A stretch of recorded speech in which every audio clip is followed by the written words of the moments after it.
Om Shanti. Good morning.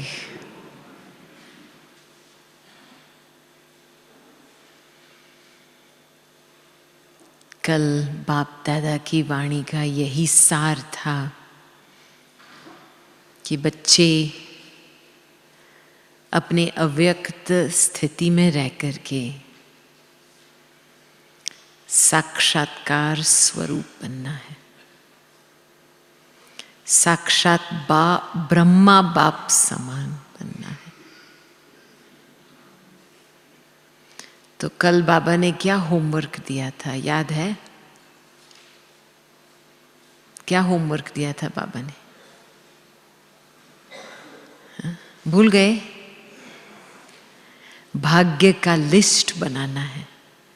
भाग्य का list बनाया है किसी ने? हाँ? जब कोई चीज स्मृति में रहती है उसका नशा चढ़ता है, और जब नशा चढ़ता है तो चेहरे और चलन द्वारा प्रत्यक्ष होता है। तो बाबा ने कल बच्चों को ये स्मृति दिलाए कि बच्चे, आपका भाग्य कितना बड़ा है, और सबसे पहले भाग्य क्या है?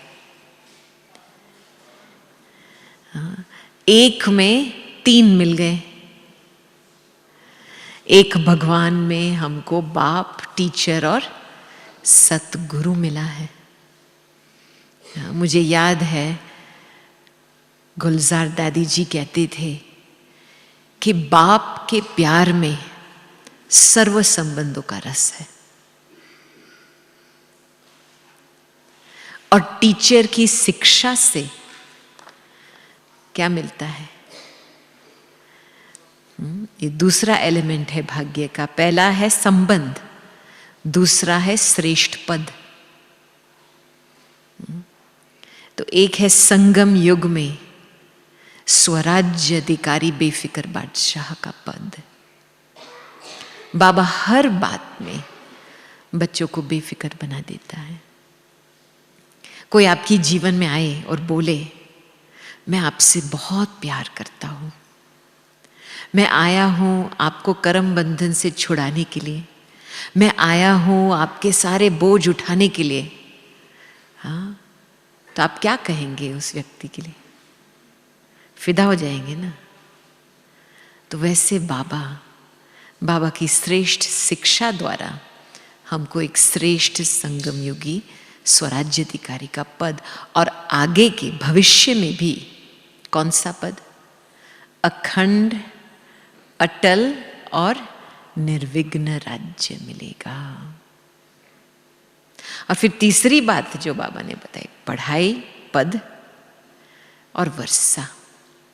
कितने खजाने हैं, कितनी शक्तियां, गुण। तो बाबा ने ये भी बात रिमाइंड की बच्चों को कि बच्चे, सफलता प्राप्त करनी है इस बात में, संपन्न अवस्था तक पहुंचना है, तो दो बातें की आवश्यकता है। क्या है? एक है लक्ष्य और दूसरा है डेट। डेट फिक्स करो। संपन्न बनना है तो डेट फिक्स करो। हाँ? बाबा ने ये उदाहरण दिया था ना, कोई प्रोग्राम में सफलता चाहिए तो डेट फिक्स करते हैं ना। तो लक्ष्य और डेट, जब डेट फिक्स करेंगे तब खुद को तैयार बनाएंगे।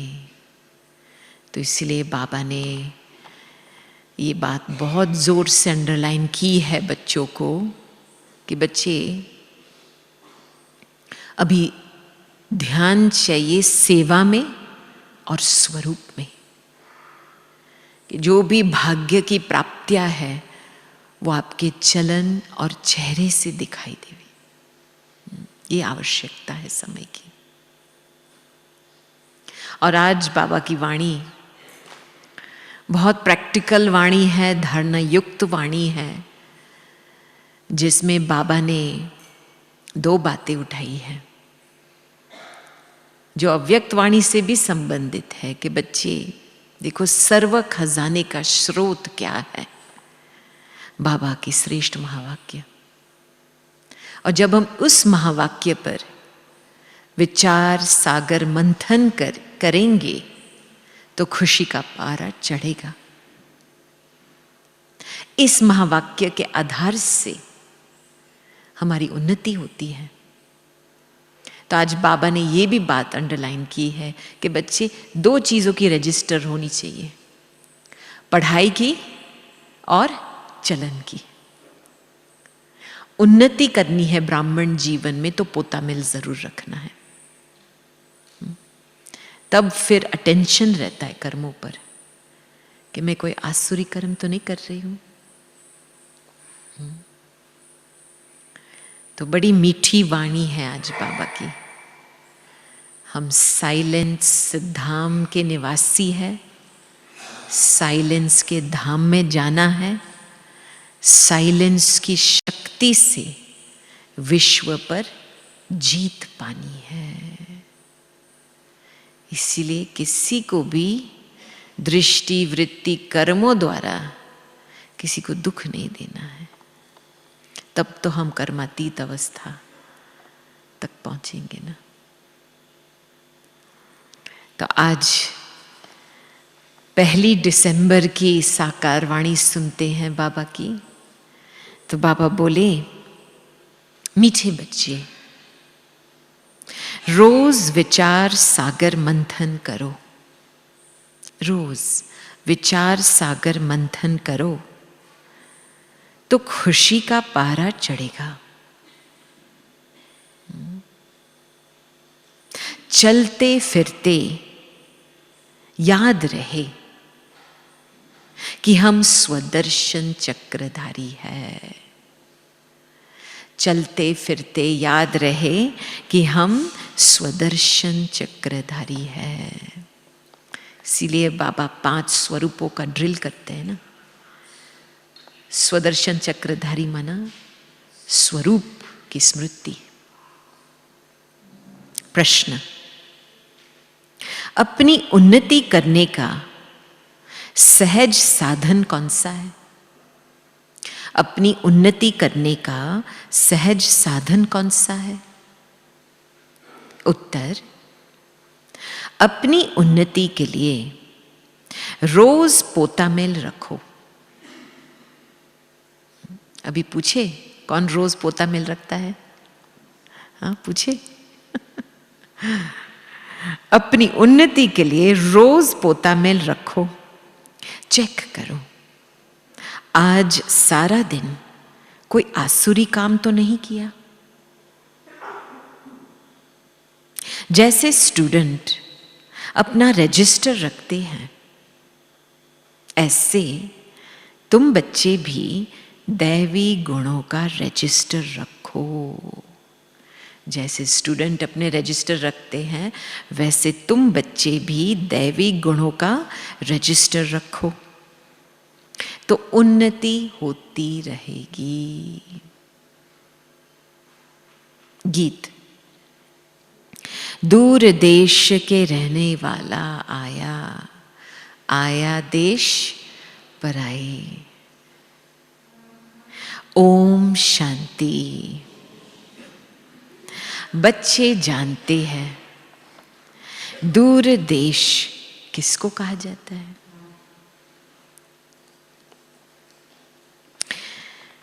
दुनिया में एक भी मनुष्य नहीं जानता, भल कितना भी बड़ा विद्वान हो, पंडित हो, इनका अर्थ नहीं समझते हैं।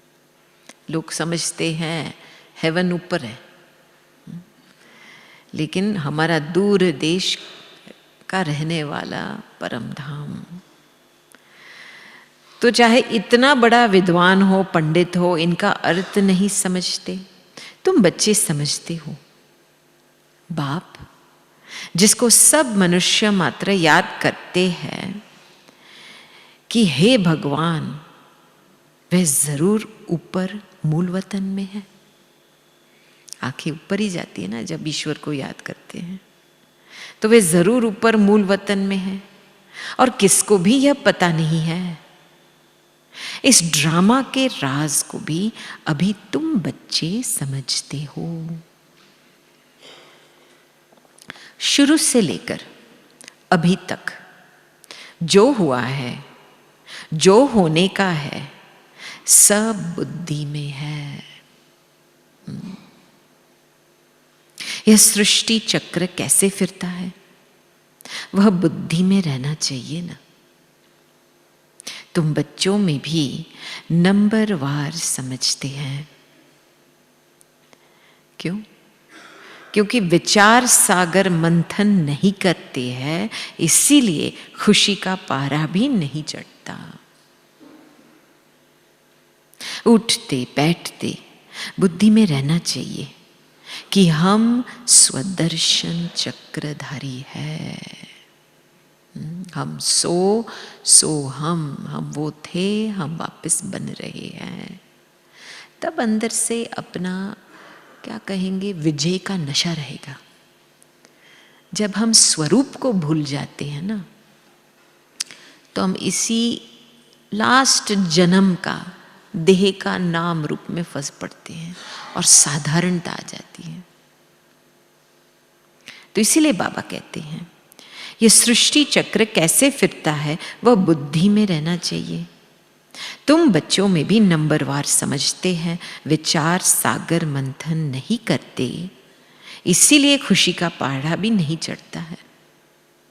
उठते बैठते बुद्धि में रहना चाहिए कि हम स्वदर्शन चक्रधारी है। आदि से अंत तक मुझ आत्मा को सारी सृष्टि के चक्र का मालूम है। भल तुम यहां बैठे हो, बुद्धि में मूल वतन याद आता है, वह है स्वीट साइलेंस होम। अपनी बुद्धि को परमधाम की फांसी पे चढ़ा दो। वह है स्वीट साइलेंस होम, निर्वाण धाम, साइलेंस धाम, जहां आत्माएं रहती है। तुम बच्चों की बुद्धि में झट आ जाता है और कोई को पता नहीं। भल कितने भी शास्त्र आदि पढ़ते सुनते रहे, फायदा तो कुछ भी नहीं।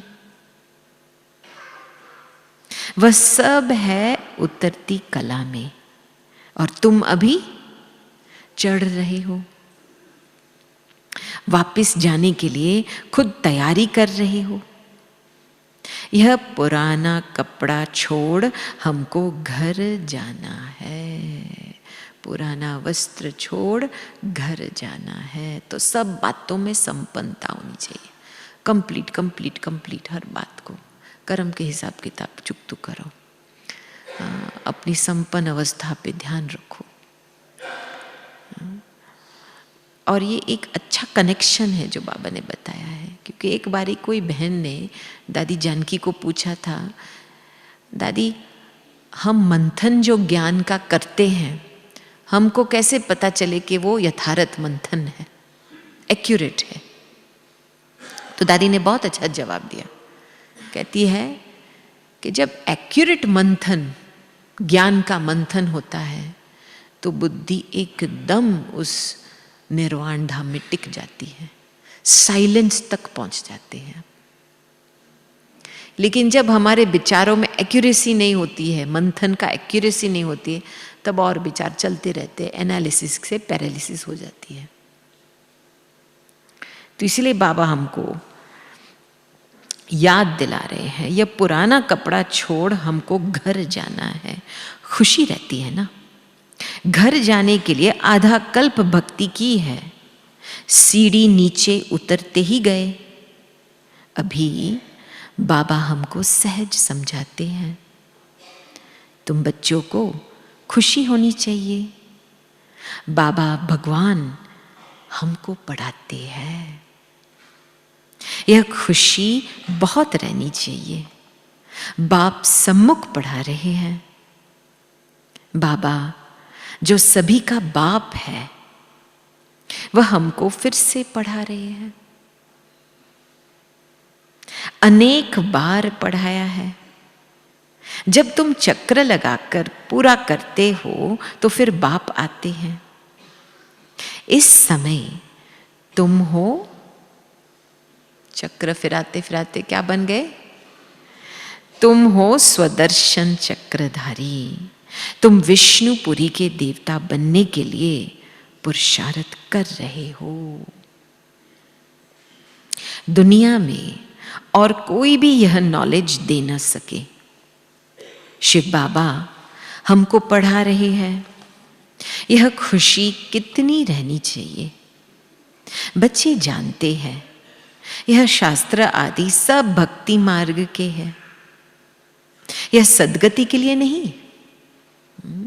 शास्त्र, वेद शास्त्र से तो कोई किसी को सद्गति तो नहीं मिली है। भक्ति मार्ग की सामग्री भी चाहिए ना, अथाह सामग्री है। बाप कहते हैं इससे तुम गिरते आए हो, कितना डर डर भटकते हैं। अभी तुम शांत होकर बैठे हो, बड़े आराम से बैठे हैं। अभी तुम शांत होकर बैठे हो, तुम्हारा धक्का खाना सब छूट गया। जानते हो बाकी थोड़ा समय है। आत्मा को पवित्र बनाने के लिए बाप वही रास्ता बता रहे हैं। कहते हैं, बाबा क्या कहेंगे? मुझे याद करो तो तुम तमो प्रधान से सतो प्रधान बन जाएंगे। फिर सतो प्रधान दुनिया में आकर राज्य करेंगे। यह रास्ता कल्प कल्प अनेक बार बाप ने बताया है। फिर अपनी अवस्था को भी देखना है। अपनी अवस्था को देखना है। स्टूडेंट पुरुषार्थ कर अपने को होशियार बनाते हैं ना। खुद को ही ज्ञान का स्वरूप बनाना है, योगी बनाना है और धारणा का स्वरूप बनाना है। ये हमारा खुद का पर्सनल पुरुषार्थ है। कल हम जब ऊपर आ रहे थे तो कोई बहन थी गाड़ी में, तो बहन ने बोला, हाँ बहन जी हम पुरुषार्थ तो करते हैं, लेकिन कभी कभी बीच में गाड़ी को धक्का देने वाला भी कोई चाहिए। मैंने बोला, क्या आपकी गाड़ी में कोई पेट्रोल नहीं है कि कोई पीछे से धक्का मार के आपको चलाए? हाँ, तो हमको स्वयं मंथन करके अपना फ्यूल बनाना है, पेट्रोल बनाना है। चलेंगे तो बाप चलाएगा ना। तो बाबा कहते हैं स्टूडेंट पुरुषार्थ कर अपने को होशियार बनाते हैं ना। पढ़ाई का भी रजिस्टर होता है और चलन का भी रजिस्टर होता है, दोनों का अकाउंट होता है। यहां तुम्हें भी देवी गुण धारण करने हैं। रोज अपना पोता मेल रखने से बहुत उन्नति होगी।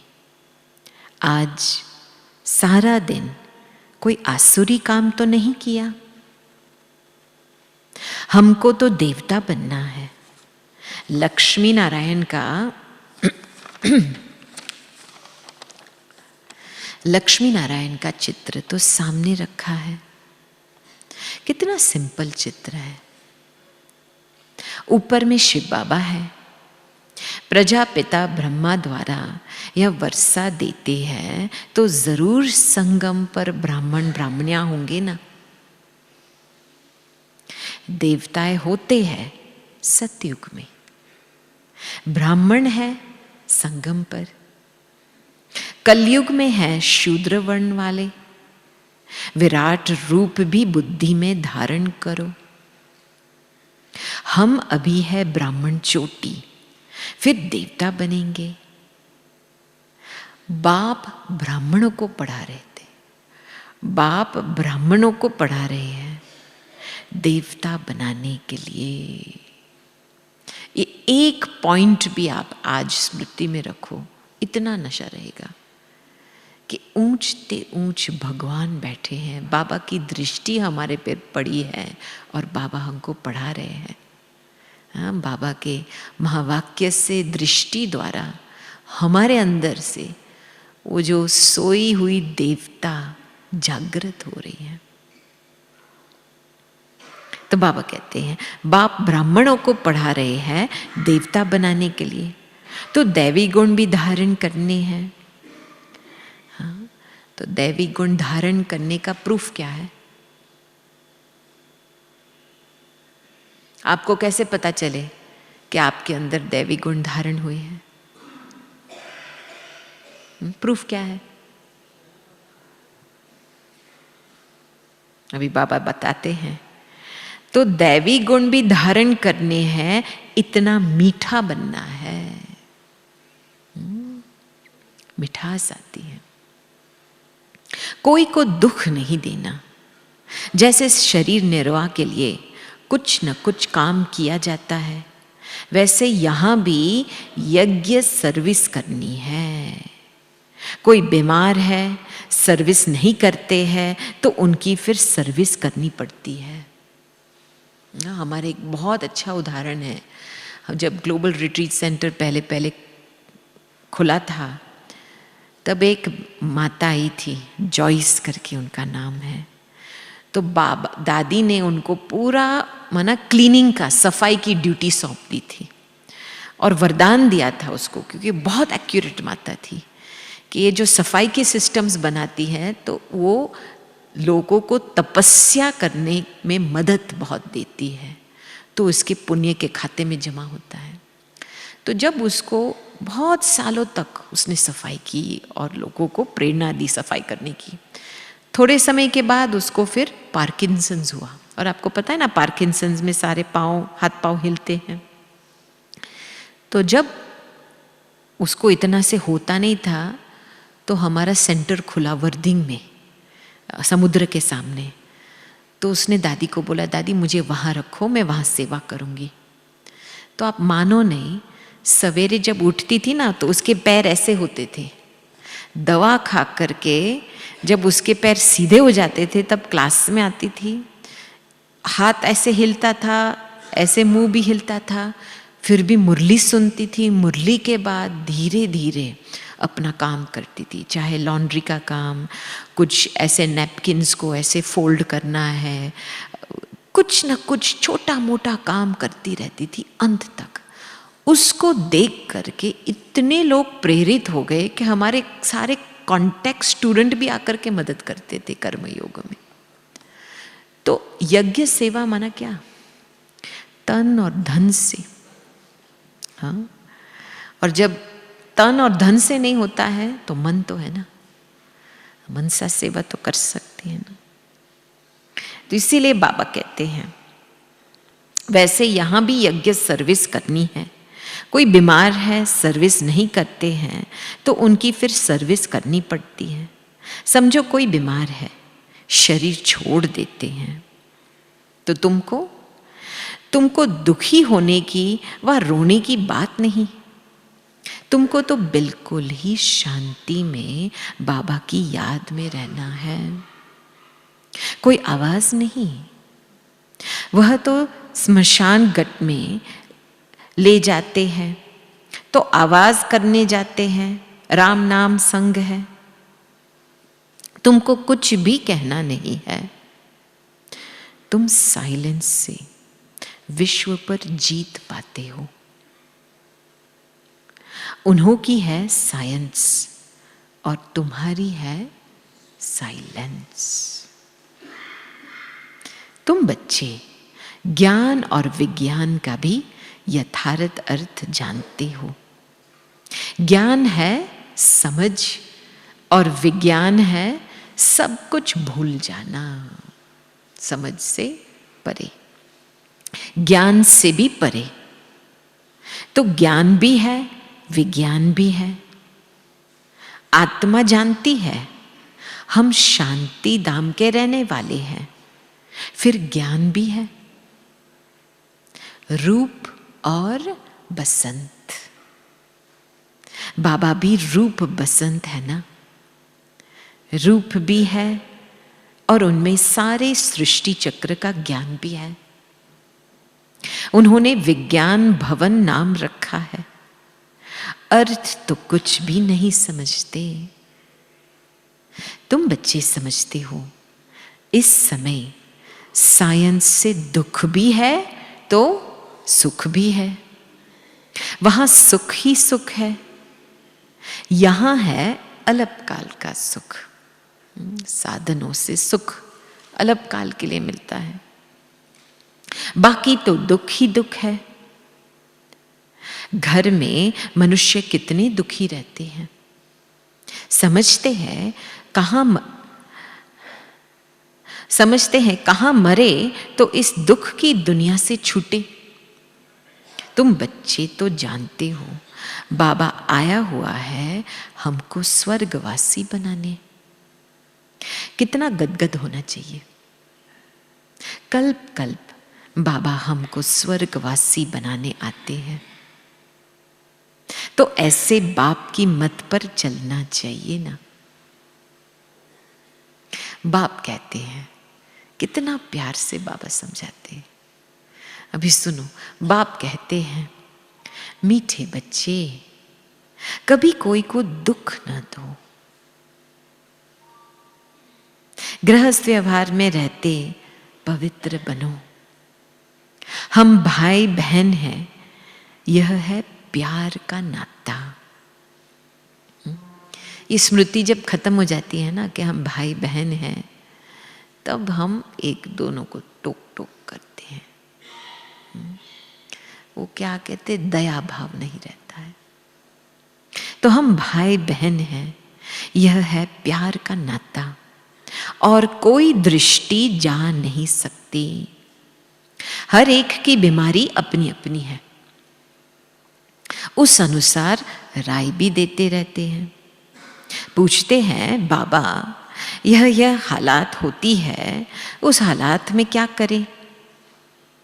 तो बाबा समझाते हैं, भाई बहन की दृष्टि खराब नहीं होनी चाहिए। वो दृष्टि खराब होती है ना, तब दुख का लेन देन शुरू होता है। तो इसलिए बाबा कहते हैं, बाबा समझाते हैं, भाई बहन की दृष्टि खराब नहीं होनी चाहिए, कोई भी झगड़ा न हो।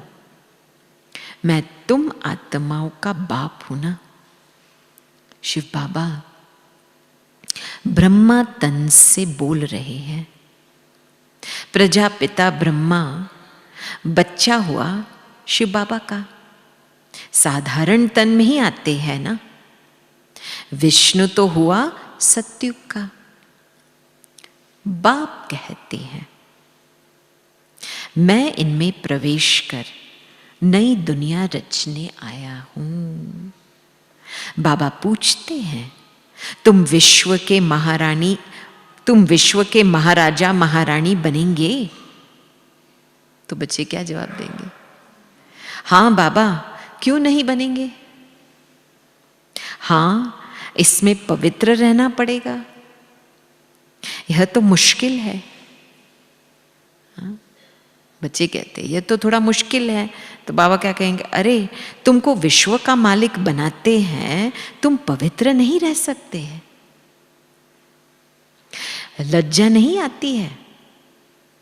लौकिक बाप भी समझाते हैं ना, गंदा काम मत करो, इस विकार पर ही विघ्न पड़ते हैं।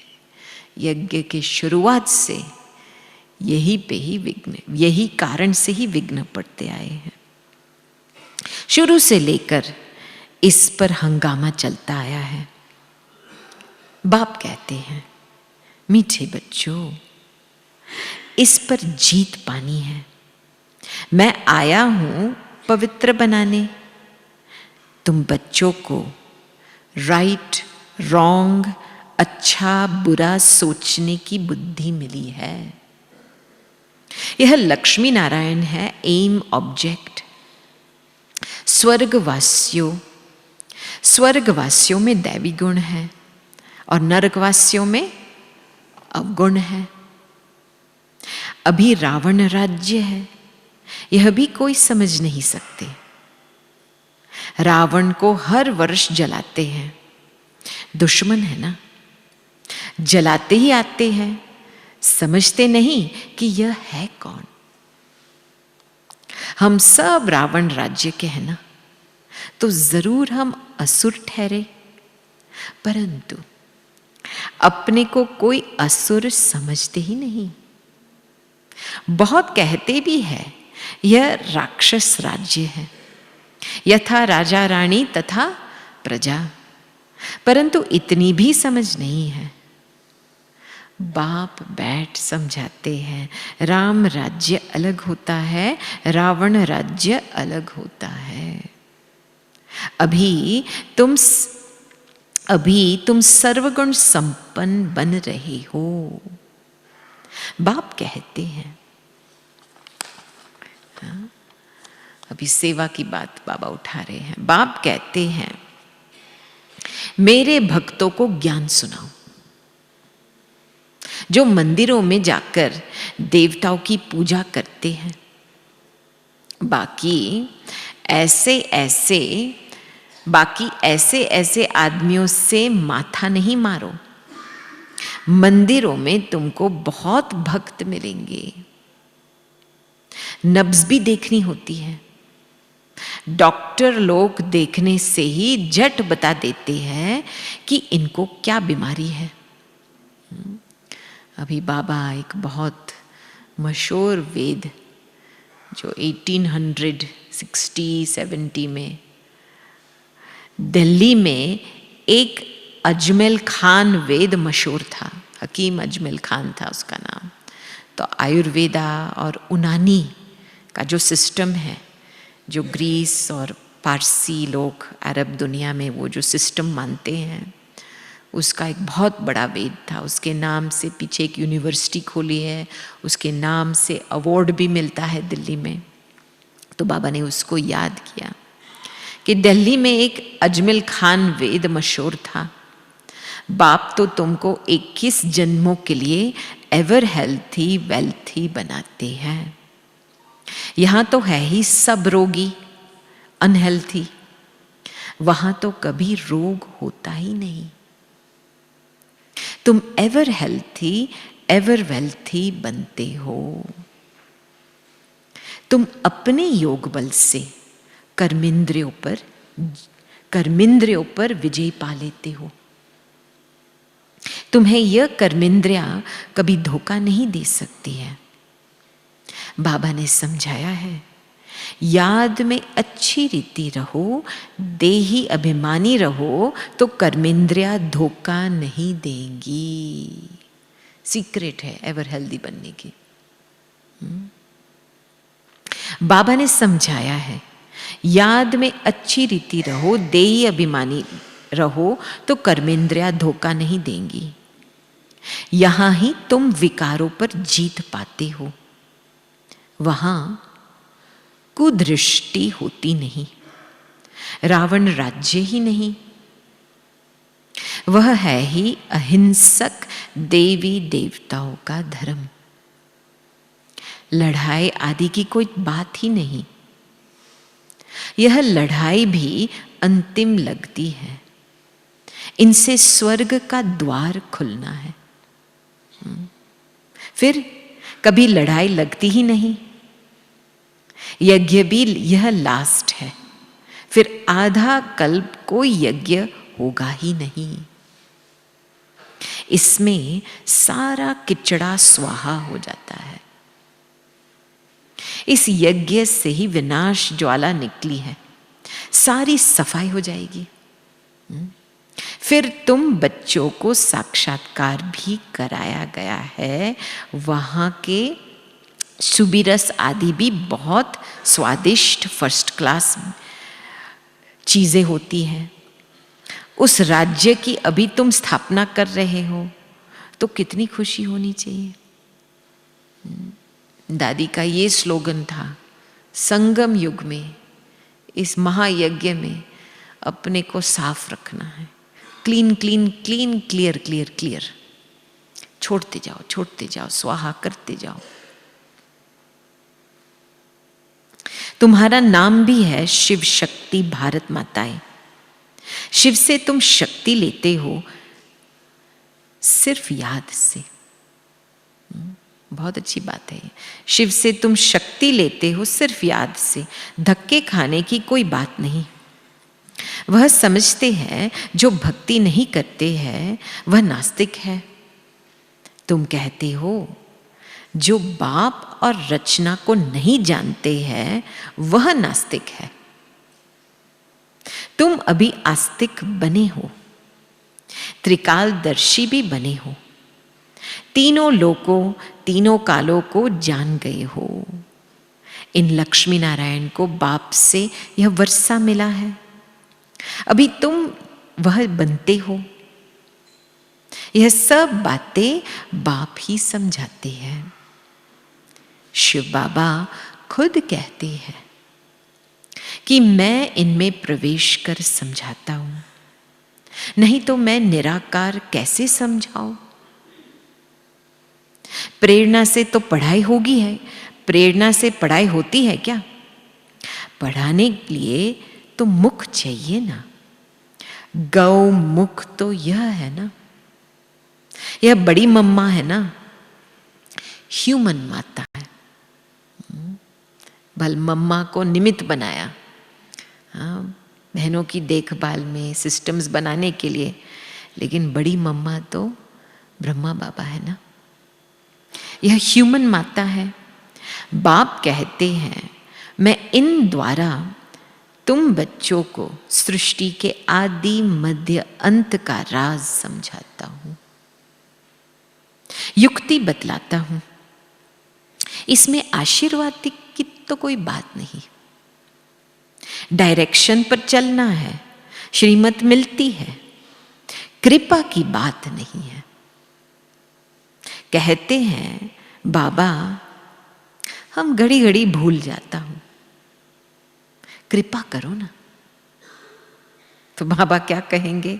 अरे यह तो तुम्हारा काम है याद करना, मैं क्यों कृपा करूंगा?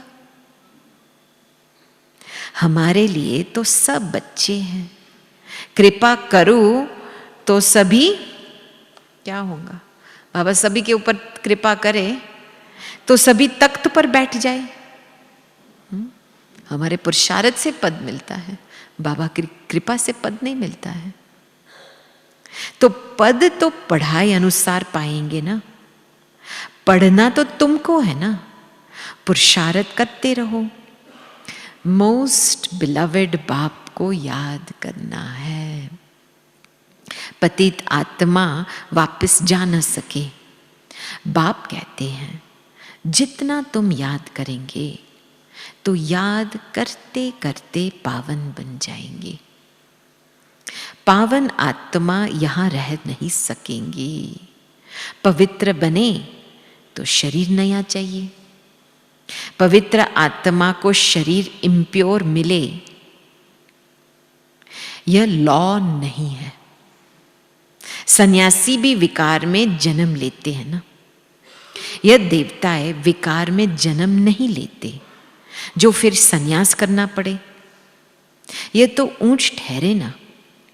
सच्चे सच्चे महात्मा यह है जो सदैव संपूर्ण निर्विकारी है। वहां रावण राज्य है नहीं, है ही सतो प्रधान राम राज्य। वास्तव में राम भी कहना नहीं चाहिए, शिव बाबा है ना। इसको कहा जाता है राजस्व अश्वमेध अविनाश अविनाशी रुद्र ज्ञान यज्ञ। रुद्र व शिव एक ही है। श्री कृष्ण का तो नाम नहीं है। शिव बाबा आकर ज्ञान सुनाते हैं और वह फिर रुद्र यज्ञ रचते हैं तो मिट्टी का लिंग और सालिग्राम बनाते हैं। पूजा कर फिर तोड़ देते हैं। जैसे बाबा देवियों का मिसाल बताते हैं ना। देवियों को सजाकर खिलाए पिलाए पूजा कर फिर डुबो देते हैं। वैसे शिव बाबा और सालिग्रामों की बड़े प्रेम और शुद्धि से पूजा कर फिर खलास कर देते हैं। हमको याद है हम जब वर्दिंग में एक दफ़ा थे समुद्र के सामने हमारे रिट्रीट सेंटर, तो हम बाहर देख रहे थे, तो समुद्र के सामने एक वॉकिंग एरिया है, पूरा रास्ता है, प्रोमेनाड जैसा है। तो वहाँ पे एक गाड़ी चल रही थी, इसके ऊपर गणेश का एक बहुत बड़ा एक आइडल बना था। तो उसके पीछे सभी भारतवासी भाई बहनें ऐसे ऐसे गीत गाते गाते चल रहे थे। तो विदेशी लोगों को तो आश्चर्य लगता है, ये लोग क्या कर रहे हैं। तो फिर सीधा जाकर के उस गाड़ी को समुद्र के अंदर लेके गए और गणेश को डुबा दिया। तो बाजू वाला जो होटल वाला था, विदेशी था, कहते ये लोग क्या कर रहे हैं, अपने भगवान को पूजा करते और अपने भगवान को डुबा देते हैं, पागल है क्या। क्योंकि समझ में नहीं आते इन लोगों को। तो यही बात बाबा बता रहे हैं, इतनी सारी पूजा करते करते फिर लास्ट में खलास कर देते हैं। यह है सारा भक्ति का विस्तार। अभी बाप बच्चों को समझाते हैं, जितना बाप की याद में रहेंगे उतना खुशी में रहेंगे। रात्रि को रोज अपना पोता मेल देखना चाहिए, कुछ भूल तो नहीं की, अपना कान पकड़ लेना चाहिए। बाबा आज हमसे यह भूल हुई, क्षमा करना। बाबा कहते हैं सच लिखेंगे तो आधा पाप कट जाएगा। ऐसे भी बाबा से फुल फॉरगिवनेस नहीं मिलेंगी। सच बोलेंगे तो आधा पाप कट जाएगा। बाप तो बैठा है ना। अपना कल्याण करना चाहते हो तो श्रीमत पर चलो। पोता मेल रखने से बहुत उन्नति होगी। खर्चा तो कुछ है नहीं। ऊंच पद पाना है तो मनसा वाचा कर्मणा कोई को भी दुख नहीं देना है। कोई कुछ कहता है तो सुना अनसुना कर देना है। अंदर कीड़ा न जावे, क्योंकि एक भी कीड़ा अंदर जाएगा ना तो हाथी को भी गिरा सकता है। प्रभाव यहां से शुरू होता है ना। तो इसलिए बाबा कहते हैं ऊंच पद पाना है तो मनसा वाचा कर्मणा कोई को भी दुख नहीं देना है। कोई कुछ कहता है तो सुना अनसुना कर देना है। यह मेहनत करनी है। बाप आते ही है तुम बच्चों का दुख दूर कर सदा के लिए सुख देने। तो बच्चों को भी ऐसा बनना है। मंदिरों में सबसे अच्छी सर्विस होगी। वहां रिलीजियस माइंडेड तुमको बहुत मिलेंगे। प्रदर्शनी में बहुत आते हैं। प्रोजेक्टर से भी प्रदर्शनी मेले से सर्विस अच्छी होती है। मेले में खर्चा होता है तो जरूर फायदा भी है ना। अच्छा, मीठे मीठे सिखी हृदय बच्चों प्रति मात पिता बाप दादा का याद प्यार और गुड मॉर्निंग। रूहानी बाप की रूहानी बच्चों को नमस्ते, और हम रूहानी बच्चों की रूहानी बाप को याद प्यार गुड मॉर्निंग और नमस्ते। धारणा के लिए मुख्य सार। पहला,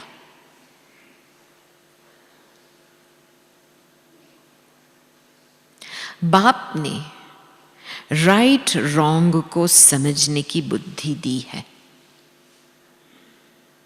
बाप ने राइट रॉन्ग को समझने की बुद्धि दी है।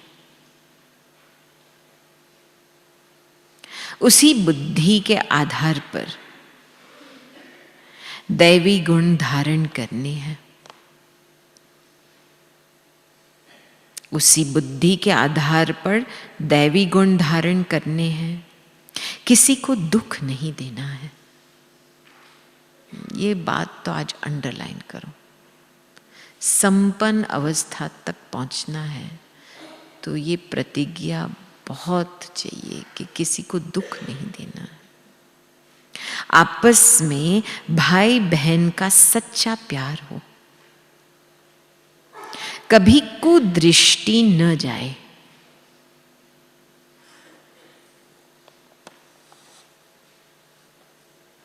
दूसरा, बाबा के हर डायरेक्शन पर चल, बाबा के हर डायरेक्शन पर चल, अच्छी तरह पढ़कर अपने आप पर आप पे ही कृपा करनी है। बाबा के हर डायरेक्शन पर चल, अच्छी तरह पढ़कर अपने आप पर आप पे ही कृपा करनी है। अपनी उन्नति के लिए पोता मेल रखना है। कोई दुख देने वाली बातें करता है, कोई दुख देने वाली बातें करता है तो क्या करे? सुनी अनसुनी कर देना है। ना गपशप सुनना है, ना दुख लेने देने की बातें सुननी है। वरदान,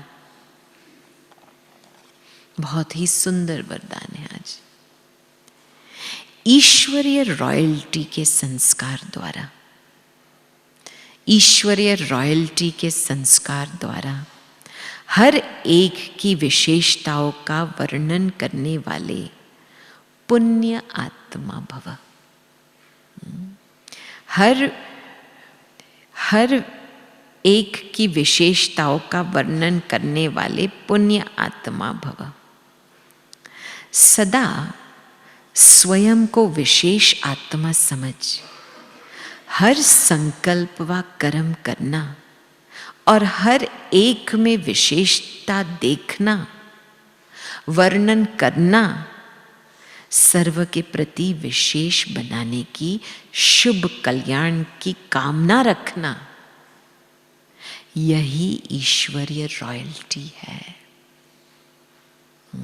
कितनी सारी बातें कि हर एक में विशेषता देखना, वर्णन करना, सर्व के प्रति विशेष बनाने की, सर्व के प्रति विशेष बनाने की, शुभ कल्याण की कामना रखना, यही ईश्वरीय रॉयल्टी है। रॉयल आत्माएं दूसरे द्वारा छोड़ने वाली चीज को स्वयं में धारण नहीं कर सकती। इसीलिए सदा अटेंशन रहे कि किसी की कमजोरी व अवगुण को देखने का नेत्र, किसी की कमजोरी व अवगुण को देखने का नेत्र सदा बंद हो। एक दो के गुण गान करो, स्नेह सहयोग के पुष्पों की लेन देन करो, तो पुण्य आत्मा बन जाएंगे।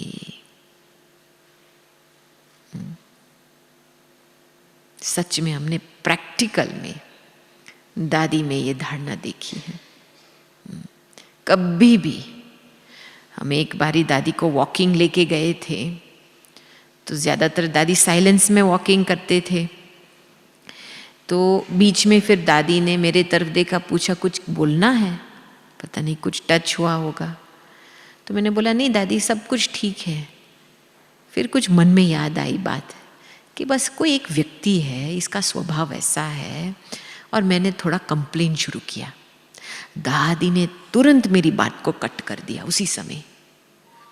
कहती है चुप, तुम क्या चाहती हो कि दादी माने कि वो व्यक्ति ऐसा है, और दादी तुमको ऐसे बोलने देंगी तो तुम्हारा ऐसा संस्कार बनेगा, तो पद कैसे मिलेगा तुमको। चुप, दादी को ये बातें सुननी नहीं है।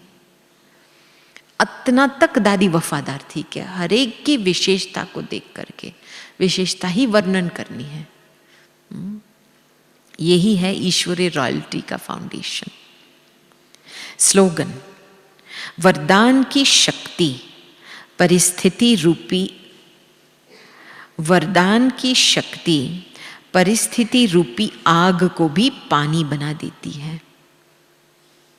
परिस्थिति रूपी आग को भी पानी बना देती है वरदान की शक्ति।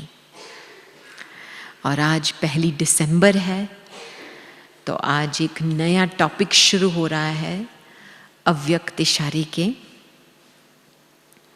तो आज का टॉपिक है, और इस मास का जो टॉपिक है, अब संपन्न व कर्मातीत बनने की धुन लगाओ।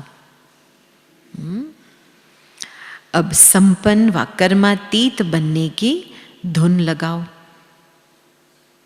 निराकारी स्वरूप की मुख्य शिक्षा का वरदान है।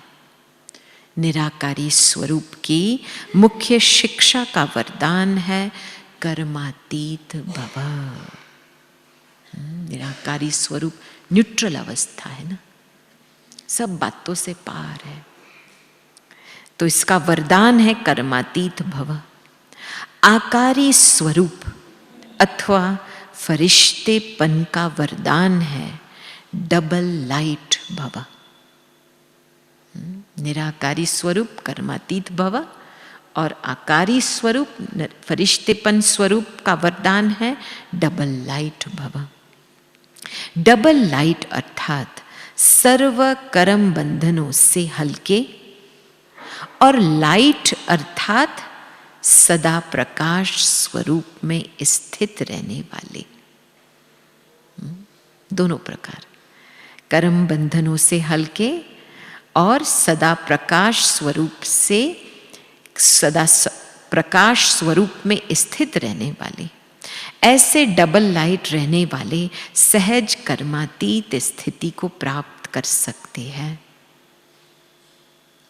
तो सेवाओं में आते अभी यह धुन लगाओ कि मुझे संपन्न व कर्मातीत बनना ही है। मुझे संपन्न व कर्मातीत बनना ही है। ओम शांति शांति शांति।